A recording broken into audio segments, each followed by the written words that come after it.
अर्षियों ने सूत जी से पूछा, यदि भक्ति मनुष्य को शुद्ध कर देती है और भगवान का अनुभव करा देती है, तो वह अवस्था क्या है जहां भक्ति पूर्ण होकर सीधे भगवान के साक्षात्कार तक ले जाती है? सूत जी ने कहा, जब भक्ति निरंतर बनी रहती है, तब मनुष्य के भीतर एक और परिवर्तन प्रकट होता है।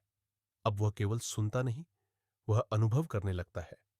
और फिर सूत जी ने भागवत का अगला सिद्धांत कहा, तदा रजस्तमो भावा कामलोभादयश्चये।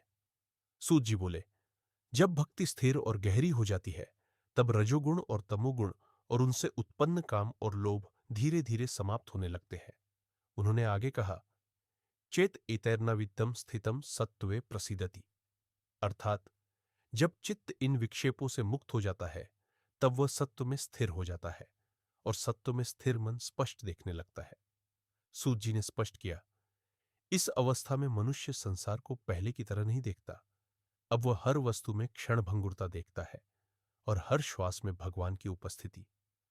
आशी ध्यान पूर्वक सुन रहे थे।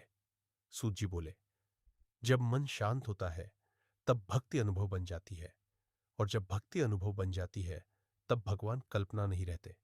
वे स्मरण में, चित्त में और अनुभव में स्पष्ट होने लगते हैं। यही भागवत का अगला चरण है। श्रवण से शुद्धि, शुद्धि से निष्ठा, निष्ठा से अनुभव और अनुभव से साक्षात्कार।